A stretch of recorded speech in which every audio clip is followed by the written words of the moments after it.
ફોલેટના મહત્વ પરના સ્પોકન ટ્યુટોરિયલમાં તમારું સ્વાગત છે. આ ટ્યુટોરિયલમાં આપણે આપેલ વિશે શીખીશું. શરીરમાં ફોલેટની ભૂમિકા, ફોલેટની ઉણપની અસરો, વિવિધ વય જૂથો માટે ફોલેટની આવશ્યકતાઓ, વિટામિન B9 એ મહત્વનું પાણીનું દ્રાવ્ય વિટામિન B માં છે. તેના બે સ્વરૂપો છે, ફોલેટ અને ફોલિક એસિડ.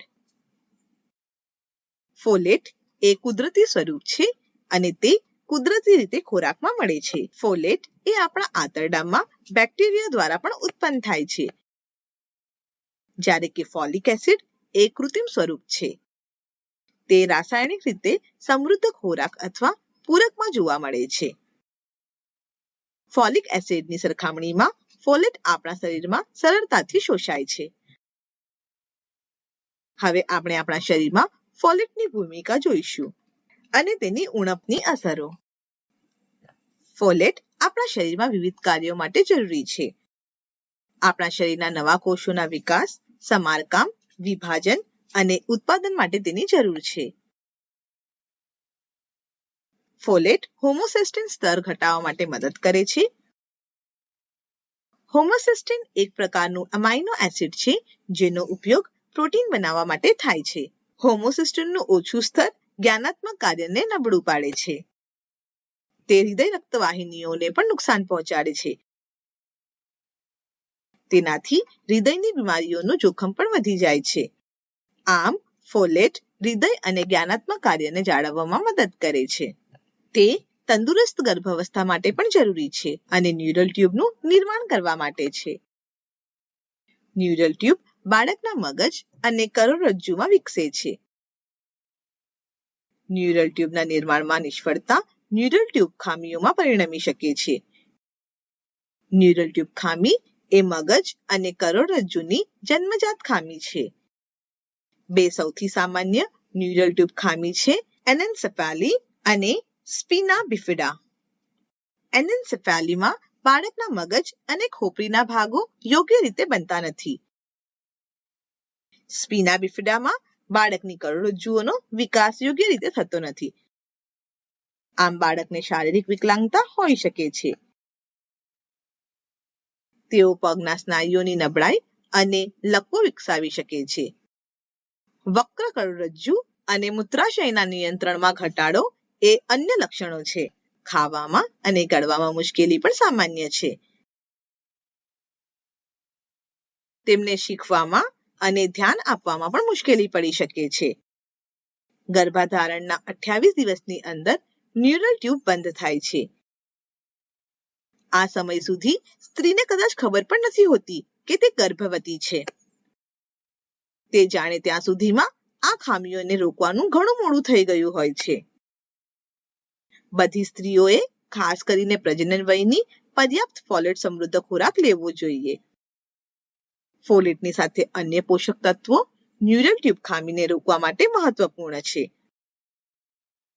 ઉદાહરણ તરીકે વિટામિન B12 અને કોલિન. ગર્ભાવસ્થા દરમિયાન ફોલેટની જરૂરિયાતો પણ વધી જાય છે. આ સમય દરમિયાન અપૂરતા સેવનથી ફોલેટની ઉણપ પણ થઈ શકે છે. શરીર દ્વારા ફોલેટનું ઓછું શોષણ ઉણપમાં પરિણમી શકે છે. દારૂનું વધુ પડતું સેવન પણ તે જ પરિણામ આપે છે. વિટામિન B12 ની ઉણપ આડક રીતે ફોલેટની ઉણપ તરફ દોરી શકે છે.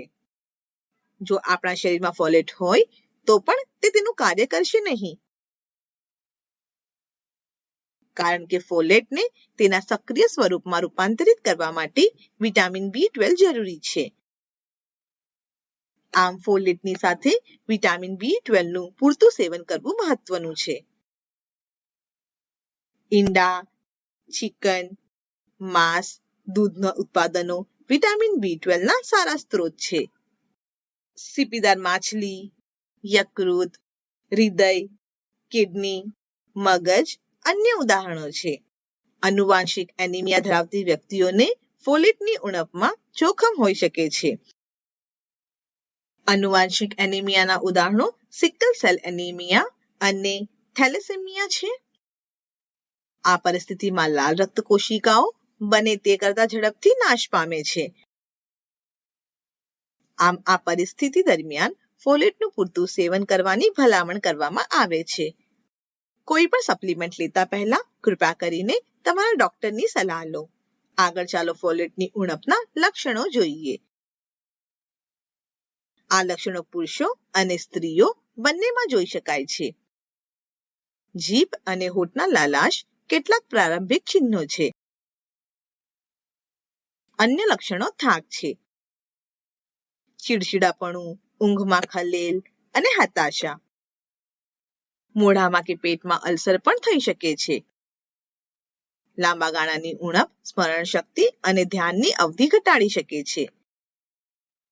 સગર્ભા સ્ત્રીઓમાં ફોલેટની ઉણપથી બાળકો પર ખરાબ અસર પડી શકે છે. ઉદાહરણ તરીકે ન્યુરલ ટ્યુબ ખામી અને બાળકોમાં ક્લેફ્ટ લિપ અને પેલેટ. ક્લેફ્ટ એ મોંના ઉપરના હોઠ અથવા ઉપરના ભાગમાં એક ગેપ અથવા વિભાજન છે. આ ત્યારે થાય છે જ્યારે ગર્ભાશયમાં વૃદ્ધિ દરમિયાન પેશીઓ એકસાથે જોડાતી નથી. ફોલેટ અથવા વિટામિન B12 ની ઉણપ મેક્રોસાઇટિક એનિમિયામાં પણ પરિણમે છે. ચાલો હું તમને સમજાવું કે આ કેવી રીતે થાય છે. આ બંને પોષક તત્વો કોષની સામાન્ય વૃદ્ધિ અને વિભાજન માટે જરૂરી છે. તેમની ઉણપના લીધે લાલ રક્ત કોશિકાઓ પરિપક્વ અને યોગ્ય રીતે વિભાજિત થતા નથી. પરિણામે મોટા અપરિપક્વ લાલ રક્ત કોશિકાઓ રચાય છે, જે સંખ્યામાં ઓછા હોય છે. આમાં ખૂબ જ ઓછું હિમોગ્લોબિન હોય છે અને તેઓ યોગ્ય રીતે કામ કરવામાં અસમર્થ હોય છે. હિમોગ્લોબિન ઓક્સિજનને અન્ય પેશીઓ અને કોષોમાં પરિવહન કરવામાં મદદ કરે છે. આમ હિમોગ્લોબિનનું ઓછું સ્તર એનિમિયાનું કારણ બની શકે છે.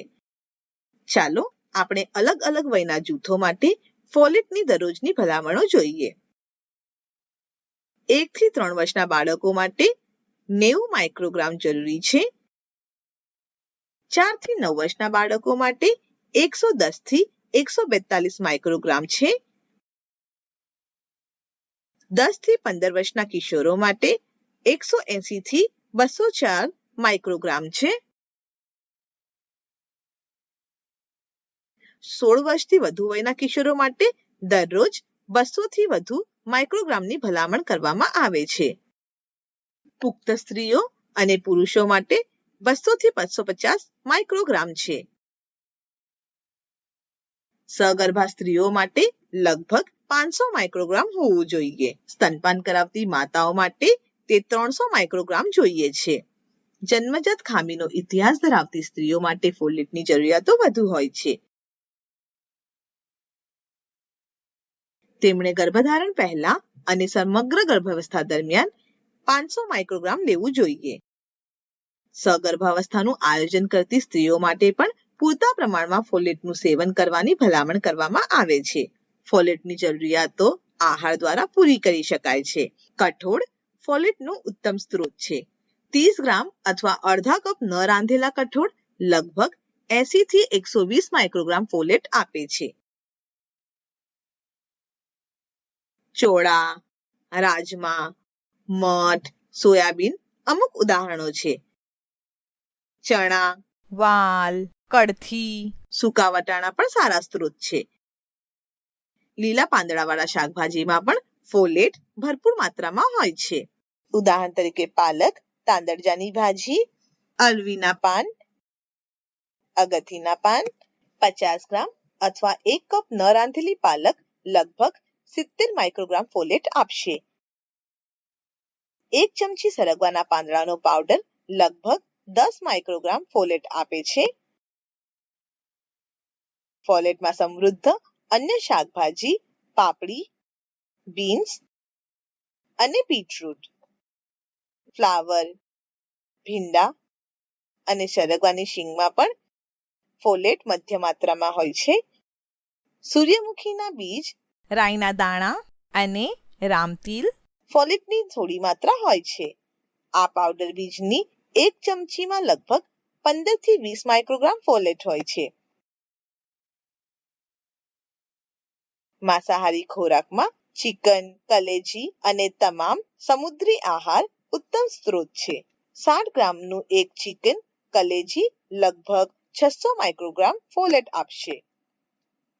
કોઈ પણ સમુદ્રી ખાદ્ય 100 ગ્રામમાં 700 માઇક્રોગ્રામ કરતાં વધુ આપશે.